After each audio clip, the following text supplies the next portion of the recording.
ಕರ್ನಾಟಕ ರಕ್ಷಣಾ ವೇದಿಕೆ ಆಗಿರ್ಬೋದು, ಮಂಜುನಾಥ್ ಜಲ್ಲೆ ಅವ್ರದ್ದು ಕನ್ನಡ ವಿಜಯ ಸೇನೆ, ಆಮೇಲೆ ಬಂದು ಕರ್ನಾಟಕ ರಕ್ಷಣಾ ವೇದಿಕೆ ಗಜಸೇನೆ, ಯುವ ಸೇನೆ, ಕರ್ನಾಟಕ ರಕ್ಷಣಾ ವೇದಿಕೆ ಕಿತ್ತೂರು ಕರ್ನಾಟಕ ಸೇನೆ, ಹಲವಾರು ಜಯ ಕರ್ನಾಟಕ, ಹಲವಾರು ಸಂಘಟನೆಗಳು ನಮ್ಮ ಜೊತೆ ಬೆಂಬಲವಾಗಿ ಇವತ್ತು ನಿಂತಿದೆ.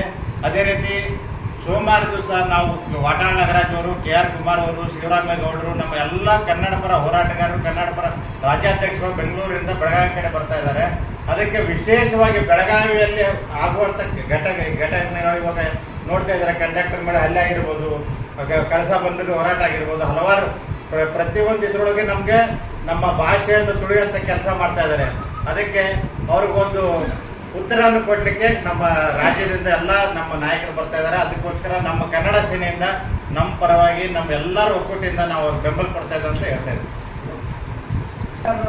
ವಾಟಾಳ್ ನಾಗರಾಜ್ ಅವರು ಇರ್ಬೋದು ಮತ್ತು ಎಲ್ಲ ಕನ್ನಡ ಪರ ಸಂಘಟನೆಗಳ ರಾಜ್ಯಾಧ್ಯಕ್ಷರು ಬೆಳಗಾವಿಯ ಏನು ಕನ್ನಡವನ್ನು ವಿರೋಧ ಮಾಡುವಂಥ ವಿರೋಧಿಗಳಿಗೆ ತಕ್ಕ ಪಾಠವನ್ನು ಕಲಿಸಬೇಕು ಅನ್ನೋಂಥ ಉದ್ದೇಶವನ್ನು ಇಟ್ಕೊಂಡು MES ಗುಂಡಾಗಿರಿಯನ್ನು ಮಟ್ಟ ಹಾಕಬೇಕು, ಕನ್ನಡಿಗರ ಮೇಲೆ ಆಗುವ ದಬ್ಬಾಳಿಕೆಯನ್ನು ಮಟ್ಟ ಹಾಕಬೇಕು ಅನ್ನುವಂಥ ಉದ್ದೇಶವನ್ನು ಇಟ್ಕೊಂಡು ಮತ್ತು ಅದೇ ರೀತಿಯಾಗಿ ಇತ್ತೀಚೆಗೆ ತಾವು ನೋಡಿರ್ಬೋದು ಮಾನ್ಯ ಜಿಲ್ಲಾಧಿಕಾರಿಗಳು ಮರಾಠಿ ಭಾಷಿಕರಿಗೆ ಮರಾಠಿ ಭಾಷೆಯಲ್ಲಿ ದಾಖಲಾತಿಯನ್ನು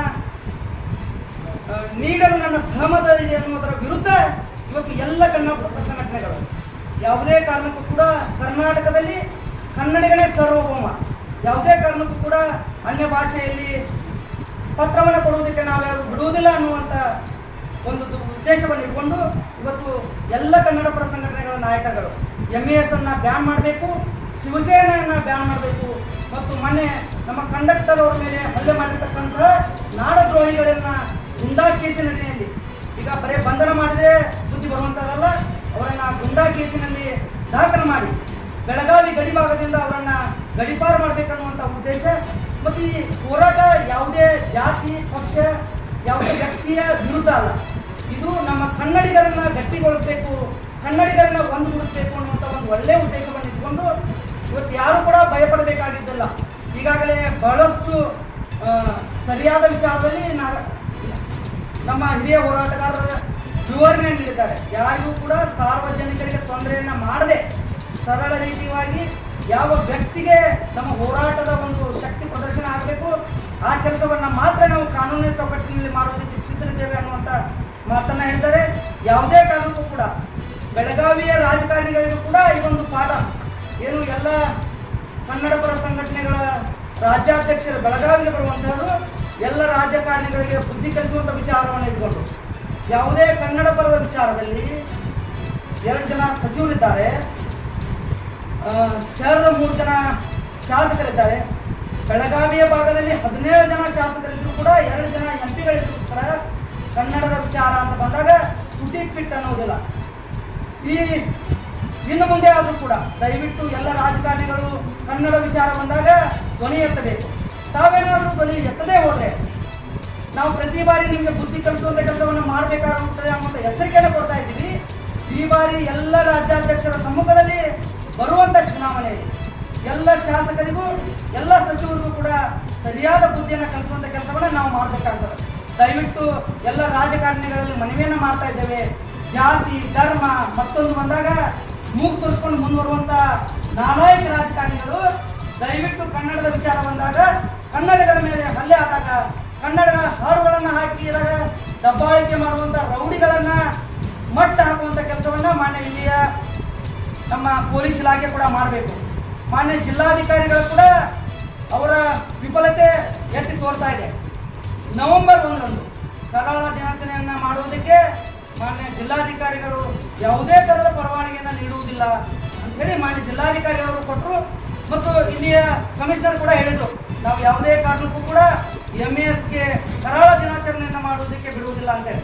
ಆದರೆ ಜಿಲ್ಲಾಧಿಕಾರಿಗಳ ಮಾತಿಗೂ ಯಾವುದೂ ಕಿಮ್ಮತ್ತಿಲ್ಲ, ಮಾನ್ಯ ಕಮಿಷನರ್ ಅವ್ರ ಮಾತಿಗೂ ಯಾವುದೂ ಕಿಮ್ಮತ್ತಿಲ್ಲ. ಅವರು ಕರಾಳ ದಿನಾಚರಣೆ ವಿಜೃಂಭಣೆಯಾಗಿ ಮಾಡಿದರು. ಮತ್ತು ಯಾವುದೇ ವಿಚಾರಗಳಿರಲಿ ನಾವು ಮಾಡುವುದಕ್ಕೆ ಕೊಡುವುದಿಲ್ಲ ಅಂತ ಹೇಳುವುದು ಹಿಂದಿನ ಬಾಗಿಲಿನಿಂದ ಅವರಿಗೆ ಎಲ್ಲ ಕಾರ್ಯಕ್ರಮಗಳನ್ನು ಮಾಡುವುದಕ್ಕೆ ದಾರಿ ಮಾಡಿಕೊಡುವಂಥ ಪೊಲೀಸ್ ಇಲಾಖೆಯ ವಿರುದ್ಧ ನಮ್ಮ ಹೋರಾಟ. ಏನು ಮರಾಠಿ ಭಾಷೆಯಲ್ಲಿ ದಾಖಲಾತಿಗಳನ್ನು ಕೊಡುತ್ತೇನೆ ಅಂತ ಸಹಮತವನ್ನು ನೀಡಿದಂಥ ಜಿಲ್ಲಾಧಿಕಾರಿಗಳ ವಿರುದ್ಧ ನಮ್ಮ ಹೋರಾಟ ಇದೆಯಲ್ಲ, ಯಾವುದೇ ಸಾರ್ವಜನಿಕರಿಗೆ ನಮ್ಮಿಂದ ತೊಂದರೆ ಇಲ್ಲ.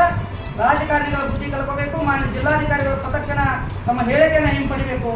ಮತ್ತೇನು ಮೊನ್ನೆ ಆದಂಥ ಘಟನೆಯಲ್ಲಿ ಸುಳ್ಳು ಪೋಕ್ಸೋ ಕೇಸನ್ನು ಹಾಕಿ ಕನ್ನಡಿಗ ಕಂಡಕ್ಟರ್ ಮೇಲೆ ಕೇಸನ್ನು ದಾಖಲು ಮಾಡಿದ್ದಾನೆ. ಈಗಾಗಲೇ ಕೇಸನ್ನು ವಾಪಸ್ ಬಂದಿದೆ.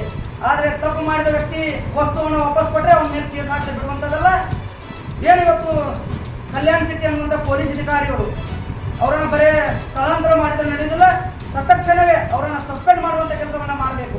ಬರೀ ಸ್ಥಳಾಂತರವನ್ನು ಮಾಡಿದರೆ ಅವರಿಗೆ ಭಯ ಹುಟ್ಟುವುದಿಲ್ಲ.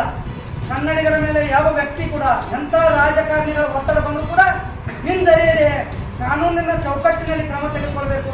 ಇಲ್ಲದೆ ಹೋದಲ್ಲಿ ನಾವು ಮತ್ತೆ ಬೆಳಗಾವಿಯಲ್ಲಿ ಎಲ್ಲ ಕನ್ನಡ ಪರಗಳ ಸಂಘಟನೆಗಳ ಜೀವಂತವಾಗಿದೆ. ಯಾವುದೇ ಕಾರಣಕ್ಕೂ ಕಾನೂನಿನ ಚೌಕಟ್ಟನ್ನು ಬಿಟ್ಟು ಏನಾದರೂ ಮಾಡಿದರೆ ಎಲ್ಲ ಸಂಘಟನೆಗಳು ನಮಗೆ ಬುದ್ಧಿ ಕಲಿಸುವಂಥ ಕೆಲಸವನ್ನು ಮಾಡಬೇಕಾಗ್ತದೆ ಹೇಳಿ ಈ ಒಂದು ಕಾರ್ಯಕ್ರಮಕ್ಕೆ ಬಂದವರು ಎಲ್ಲರಿಗೂ ತುಂಬ ಹೃದಯದ ಧನ್ಯವಾದಗಳನ್ನು ಹೇಳ್ತಾರೆ. ಎಷ್ಟೋ ಸುಮಾರು ವರ್ಷಗಳಿಂದ ನೀವು ಎಲ್ಲಿ ನೋಡಿದ್ರು ಮೊಟ್ಟ ಮೊದಲು ಕೆಣಕಿ ಜಗಳ ತೆಗೆಯೋರು ಅಂದ್ರೆ ಮರಾಠಿಗರನ್ನ ಬೆಳಗಾವಿಗಳು. ಬೆಳಗಾವಿಕ್ಕೆ ಅಷ್ಟೇ ಅವರು ಮರಾಠಿ ಕುಂಡ್ರದ. ಆದರೆ ಕನ್ನಡ ಎಲ್ಲಾರು ನೀವು ನೋಡಿದ್ರೇನೆ ಅಂದರೆ ಇವ್ರು ಏನಾರ ಅಂದರೆ ಕಲ್ಲು ಉಳಿದು ನೋಡಿದ್ರಿ, ಮಸಿ ಹಚ್ಚಿದ್ದು ನೋಡಿದ್ರೆ, ಬಸ್ಸಿಗೆ ಏನಾರು ಬೆಂಕಿ ಹಚ್ಚಿದ್ದು ನೋಡಿದ್ರಿ. ಇದ್ರ ಮೇಲೆ ಸರ್ಕಾರ ಕೂಡಲೇ ಕಟ್ಟುನಿಟ್ಟಿನ ಕ್ರಮ ತಗೊಳ್ಬೇಕು. ಆ MES ಕುಂಡ್ರನ್ನ ಗಡಿಪಾರನಕ್ಕೂ ಶಿವಸೇನೆ ಹಾಗೂ MES ಅನ್ನ ಸಂಪೂರ್ಣವಾಗಿ ನಿಷೇಧ ಮಾಡಿದಲ್ಲಿ ನಾವೆಲ್ಲರೂ ಕೂಡ ಯಶಸ್ವಿ ಆಗ್ತೀವಿ. ಇದರಲ್ಲಿ ಇಲ್ಲ ಮುಂದಿನ ದಿನಮಾನಗಳಲ್ಲಿ ಕರ್ನಾಟಕದ 7.5 ಕೋಟಿ ಜನ ಅವರಿಗೆ ತಕ್ಕ ಶಾಸ್ತಿಯನ್ನು ನೀಡ್ತೀವಿ. ಮುಂದಿನ ಚುನಾವಣೆಯಲ್ಲಿ ನಮ್ಮ ಶಕ್ತಿ ಏನೋ ತೋರಿಸ್ತೀವಿ ಅಂತ ಹೇಳಿ ಕಂಡಕ್ಟರ್ ವಿಚಾರ ಮಾಡಿದ್ರು. ಇಲ್ಲ, ಅದೇ ನಮ್ಮ ದುರ್ದೈವ. ಒಂದು ಮಾತು ಹೇಳ್ಬೇಕಂದ್ರೆ ಇದರಲ್ಲಿ ಆ ಭಾಗದ ಶಾಸಕರು ಇನ್ವಾಲ್ವ್ ಆಗಿದ್ದಾರೆ ಅನಿಸ್ತಾ ಇದೆ. ನಾವು ಓಪನ್ ಆಗಿ ಹೇಳ್ತಾನೆ, ಯಾರೇನು ಭಯ ಇಲ್ಲ ನಮಗೆ. ಆ ಶಾಸಕರ ಒಂದು ಮಾರ್ಗದರ್ಶನದ ಮೇರೆಗೆ ಸಣ್ಣ ಮಗು ಹೋಗಿ ಪೋಸ್ಕೋ ಕೇಸ್ ಹಾಕ್ಲಿಕ್ಕೆ ಇದು ಮಾಡ್ತಾರಂದ್ರೆ ಇವ್ರು ಅಷ್ಟೇ ತಿಳ್ಕೋಬೇಕು. ಅವ್ರ ಮೇಲೆ ಮುಂದಿನ ದಿನಮಾನ ಅವ್ರಿಗೂ ಉತ್ತರ ಕೊಡ್ತೀವಿ. ಗ್ರಾಮೀಣ ಭಾಗದಲ್ಲಿ ಯಾರು ಹೇಳಿ ಅವ್ರಿಗೂ ಉತ್ತರ ಕೊಡ್ತೀವಿ. ಮತ್ತು ನಾವು ಯಾವುದೋ ಪಕ್ಷದಲ್ಲಿಲ್ಲ ಏನಲ್ಲ, ನಾವು ಸುಮಾರು ಒಂದು 30-35 ವರ್ಷದಿಂದ ನಾವು ಹೋರಾಟ ಮಾಡಿದ್ದೀವಿ. ಯಾವುದೇ ಪಕ್ಷಕ್ಕೆ ನಾವು ಬೆಂಬಲ ಕೊಟ್ಟಿಲ್ಲ. ಆದರೆ ಮುಂದಿನ ದಿನಮಾನಗಳಲ್ಲಿ ಅವ್ರಿಗೆ ತಕ್ಕ ಶಾಸ್ತಿಯನ್ನು ಕನ್ನಡಿಗರು ನೀಡೇ ಇಡ್ತಾರಂತ ಈ ಮೂಲಕ ನಾವು ಎಚ್ಚರಿಕೆ ಕೊಡ್ತೇವೆ.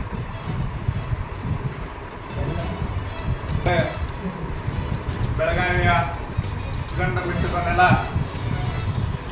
ಕನ್ನಡ ಸಂಘಟನೆ ಒಕ್ಕೂಟದಿಂದ ಇವತ್ತಿನ ತೀರ್ಮಾನದಲ್ಲಿ ಇದು 10ನೇ ತಾರೀಕು ಬೆಂಗಳೂರಿಂದ ರಾಜ್ಯಾದ್ಯಂತ ಜನ ಬೆಳಗಾವಿಗೆ ಚಲೋ ಅಂತ ಒಂದು ಕರೆಯನ್ನು ಕೊಟ್ಟಿದ್ದಾರೆ. ಬೆಳಗಾವಿ ಶಾಂತ ರೀತಿಯಂತ ಒಂದು ಹೋರಾಟವನ್ನು ಪ್ರಾರಂಭ ಇಟ್ಕೊಂಡಿದ್ದಕ್ಕೆ ಇವತ್ತು ನಾವು ಕನ್ನಡ ಪರ ಸಂಘಟನೆಗೆ ಎಲ್ಲರೂ ಸಭೆಯನ್ನು ತಗೊಂಡು ಈ ಸಂಘಟನೆಯನ್ನು ಎಲ್ಲರೂ ನಾವು ಕೈ ಜೋಡಿಸ್ಕೊಂತ ಮುಂದೆ ಹೋಗುವಂಥ ಕೆಲಸ ನಾವು ಇವತ್ತಿಂದ ಎಲ್ಲ ಕನ್ನಡ ಪರ ಸಂಘಟನೆ ಒಕ್ಕೂಟದಿಂದ ನಾವು ನಡೀತಾ ಇದ್ದೀವಿ. ವಿಷಯ ಏನಂದ್ರೆ ಬೆಳಗಾವಿ ಉತ್ತರ ಕರ್ನಾಟಕದ ಅಭಿವೃದ್ಧಿ ಆಗ್ಬೇಕನ್ನುವಂಥ ಇನ್ನೂ ತನಕ ಹಲವಾರು ವರ್ಷಗಳಿಂದ ಹೋರಾಟ ಮಾಡಿದ್ರು ಬೆಳಗಾವಿ ಅಭಿವೃದ್ಧಿ ಆಗಿಲ್ಲ. ಎರಡನೇದ್ದು ಮಹದಾಯಿ ಯೋಜನೆ ಕಳಸಾ ಬಂಡೂರಿ ಜಾರಿಗೆ ತರಬೇಕನ್ನುವಂಥ ಅದು ಉದ್ದೇಶವಾಗಿ ಕೇಂದ್ರ ಸರ್ಕಾರದಿಂದ ಅದು ಆದರೆ ಆಗಿಲ್ಲ. ಮೂರನೇದ್ದು MES ನಿಷೇಧ ಮಾಡಬೇಕನ್ನೋದು ಸಂಪೂರ್ಣವಾಗಿ ಕೇಂದ್ರ ಸರ್ಕಾರ ಹಾಗೂ ರಾಜ್ಯ ಸರ್ಕಾರ MES ನಿಷೇಧ ಮಾಡಲೇಬೇಕು. ಯಾಕೆಂದ್ರೆ ಪ್ರತಿಯೊಂದು ಸಣ್ಣ ಮುನ್ನ ಸಮಸ್ಯೆಗಳಿಗೆ ಕನ್ನಡಿಗರ ಮೇಲೆ ಹಲ್ಲೆ ಮಾಡುತ್ತಿರುವ, ಕನ್ನಡಿಗರ ಮೇಲೆ ದಬ್ಬಾಳಿಕೆ ಮಾಡುತ್ತಿರುವ, ಕನ್ನಡಿಗರ ಮೇಲೆ ಗುಂಡಾವರ್ತನೆ ಮಾಡುತ್ತಿರುವಂತ ಒಂದು MES ಕೊಂಡರನ್ನು ಬಹಳ ಹೆಚ್ಚಾಗಿದ್ದಾರೆ.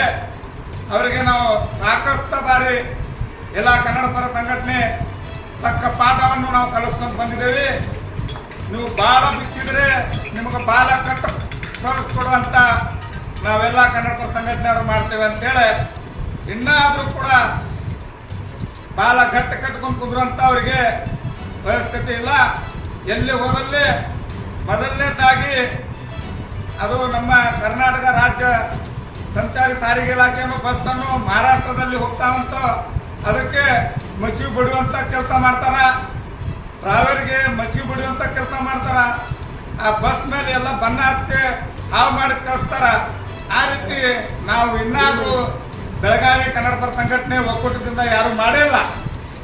ನಾವು ಮಾಡೋದು ದೊಡ್ಡ ಮಾತಿಲ್ಲ. ನಾವೆಲ್ಲ ಮನಸ್ಸು ಮಾಡಿದ್ರೆ ಅವರು ಮಹಾರಾಷ್ಟ್ರದಿಂದ ಸಾವಿರಾರು ಗಾಡಿ ಬರ್ತಾವ. ಆ ರೀತಿ ನಾವು ಮಾಡ್ಬೋದು. ನಾವು ಜನರಿಗೆ ತೊಂದರೆ ಕೊಡ್ಬೇಕಂತಿಲ್ಲ. ಸಾಮಾನ್ಯ ಜನರು ಏನ್ ಮಾಡಿರ್ತಾರ, ಅವರು ಓಡಾಡ್ತಿರ್ತಾರ, ಬಸ್ನಲ್ಲಿ ಓಡಾಡ್ತಿರ್ತಾರ. ಹೋರಾಟ ನಾವು ಯಾವ ರೀತಿಯನ್ನು ಮಾಡ್ತಾ ಇದೀವಿ ಅಂದ್ರೆ, ನೀವು ಮಾಡಿದ ಕಾರಣಕ್ಕೆ ಗುಂಡಾವರ್ತನೆ, ಮರಾಠಿ ಮಾತಾಡ್ಲಿಲ್ಲ ಅಂದ್ರೆ ನಿಮ್ಮನ್ನ ಬಗ್ಗೆ ಬಿಡ್ತೀವಿ. ನೀವು ಮೊದಲು ಕನ್ನಡ ಮಾತಾಡಕ್ಕೆ ನೀವು ಕಲ್ಕೋಬೇಕು. ನಿಮಗೆ ಸರಿಯಾಗಿ ಕನ್ನಡ ಬರಲಿಲ್ಲ ಅಂದ್ರೆ ನಾವ್ಯಾಕೋ ನಿಮ್ಗೆ ಪಾಠವನ್ನು ಕಲಿಸ್ಬೇಕು? ನಿಮ್ಮ ಭಾಷೆನ ನಾವು ಕಲಿಬೇಕಾದ್ರೆ ನಿಮ್ಮ ಭಾಷೆನ ನಿಮ್ಮ ಮನೆಯಲ್ಲೇ ಇಟ್ಕೋಬೇಕು. ಹೊರಗೆ ಬಂದ ನಂತರ ಕನ್ನಡ ಭಾಷಣವನ್ನು ಮೊದಲನೇಯಾಗಿ ಕಡ್ಡಾಯವಾಗಿ ಕನ್ನಡ ಮಾತಾಡಬೇಕು. ಇದನ್ನು ಬಿಟ್ಟು ದಬ್ಬಾಳಿಕೆ ಮಾಡುದು, ಗುಂಡಾವರ್ತನೆ ಮಾಡುದು, ಈ ರೀತಿ ಮಾಡ್ತಾ ಇದಾರಲ್ಲ, ಸರ್ಕಾರ ನೇರವಾಗಿ ಹೇಳ್ತಾ ಇದ್ವಿ. ಸರ್ಕಾರಕ್ಕೆ ನಾವೆಲ್ಲ ಕನ್ನಡ ಪರ ಸಂಘಟನೆಯವರು ಎಚ್ಚರಿಕೆಯನ್ನು ಕೊಡ್ತಾ ಇದ್ವಿ. ಸರ್ಕಾರ ನೀವೇನು ಇನ್ನಾದ್ರೂ ಸರ್ಕಾರ ನಡೆಸ್ತಾ ಇದ್ದೀರಲ್ಲ, MES ಸಂಘಟನೆ ನಿಷೇಧ ಮಾಡಲೇಬೇಕು.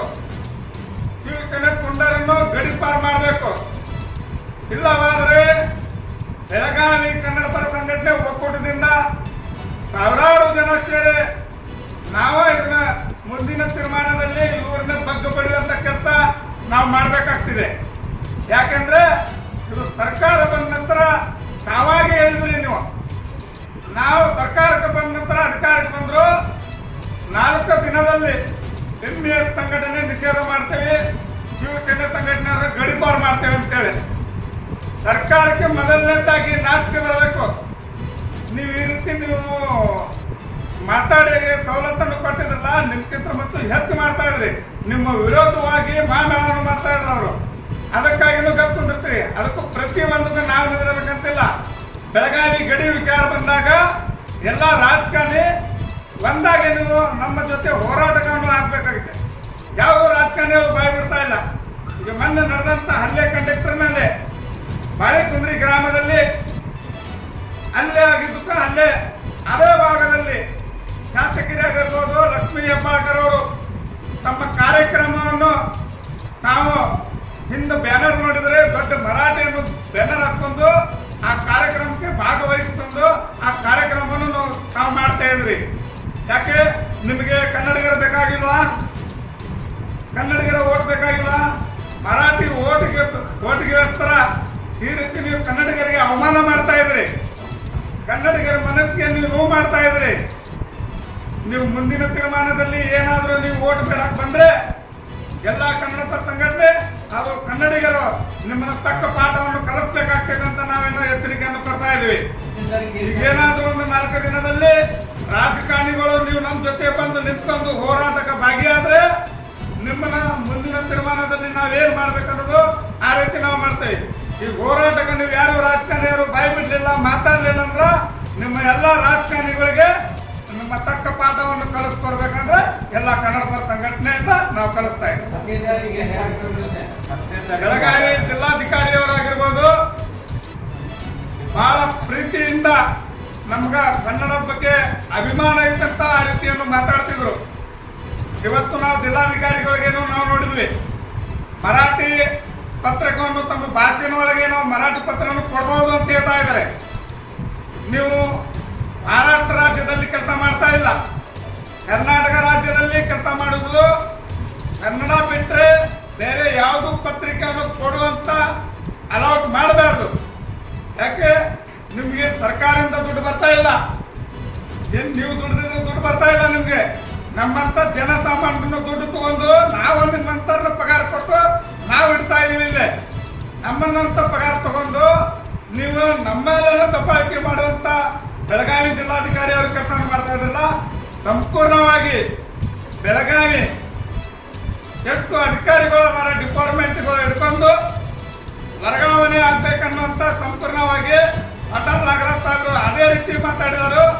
ಇವತ್ತು ಬೆಳಗಾವಿ ಕನ್ನಡ ಪರ ಸಂಘಟನೆಯಿಂದ ವರ್ಗಾವಣೆ ಮಾಡಲೇಬೇಕು ಅಂತ ನಮ್ಮ ಹೋರಾಟ ಪ್ರಾರಂಭ ಇದೆ. ಹಾಗೂ ಗುರುರಾಜ್ ಕಲ್ಯಾಣ್ ಶೆಟ್ಟಿ CPI ಅವರು ಅಂತ ರಾತ್ರಿ ಕೋರ್ಟ್ ಕೇಸನ್ನು ದಾಖಲೆ ಮಾಡ್ತಾ ಇದ್ದಾರೆ. ಯಾರು ಒತ್ತಡದಿಂದ ಈ ರೀತಿ ಮಾಡಿದಾರೆ ಅನ್ನೋದು ಇಷ್ಟೆಲ್ಲ ನಾವು ಹೋರಾಟ ಮಾಡಿದ ನಂತರ ಅದು ಕೇಸನ್ನು ಹಿಂದೂಪಡಿಸುವಂತ ಕೆಲಸ ಮಾಡ್ತಾ ಇದ್ರಲ್ಲ ನೀವು. ಇವ್ರನ್ನ ಮೊದಲನೇದಾಗಿ ಸಸ್ಪೆಂಡ್ ಮಾಡಬೇಕು. ಅಮಾನತನ ಆಗಬೇಕು. ಇಲ್ಲ ಆದ್ರೆ ಇದರ ಈ ಹೋರಾಟ ನಮ್ಮ ನಿಂದ್ರೋದಿಲ್ಲ ಅಂತೇಳಿ ನಾವು ಎಚ್ಚರಿಕೆಯನ್ನು ಕೊಡ್ತಾ ಇದ್ದೀವಿ. 10ನೇ ತಾರೀಕಿಗೆ ಪಾಟೀಲ್ ನಾಗರಾಜ್ ಸಾಹೇಬ್ರು ಬರ್ತಾರೆ, ಶಿವರಾಮೇಗೌಡರು ಬರ್ತಾರೆ, ಸಾರಾ ಗೋವಿಂದ್ ಅವರು ಬರ್ತಾರೆ, KR ಕುಮಾರ್ ಅವರು ಬರ್ತಾರೆ. ಅನೇಕ ಕನ್ನಡ ಪರ ಸಂಘಟನೆ ಒಕ್ಕೂಟದ ವ್ಯವಸ್ಥೆಯಿಂದ ಬೆಳಗಾವಿಗೆ 10 ಗಂಟೆಗೆ ಬೆಳಿಗ್ಗೆ ಬರುವಂತ ಬೆಳಗಾವಿ ಚಲೋ ಅಂತ ಒಂದು ಆದೇಶವನ್ನು ಕೊಟ್ಟಿದ್ದಾರೆ. ಇಲ್ಲಿ ಬೆಳಗಾವಿ ಕನ್ನಡ ಪರ ಸಂಘಟನೆಯಿಂದ ಒಕ್ಕೂಟದ ಪರವಾಗಿ ಶಾಂತಾಕೃತಿಯಿಂದ ನಾವು ಹೋರಾಟವನ್ನು ನಡೆಸ್ತಾ ಇದ್ದೇವೆ. ಪೊಲೀಸ್ ಇಲಾಖೆ ದಯಮಾಡಿ ನೀವು ನಮ್ಮ ಜೊತೆ ಸಹಕಾರವನ್ನು ನೀಡಬೇಕು. ನಮ್ಮ ಜೊತೆ ನಿಂತ್ಕೊಂಡು ನಮಗೆ ಅಧಿಕಾರವನ್ನು ಕೊಡಲೇಬೇಕು. ಯಾವುದು ರಾಜಕಾರಣಿ ಮಾತು ಕೇಳಿ ನೀವೇನಾದರೂ ಆ ರೀತಿ ದಬ್ಬಾಳಿಕೆಯನ್ನು ನೀವು ಮಾಡಿದ್ರೆ ನೀವು ಬೆಳಗಾವಿ ಎಲ್ಲ ಕರ್ನಾಟಕದಲ್ಲಿ ಇರುವಂತ ನಿಮ್ಮನ್ನ ಹೊರಗಡೆ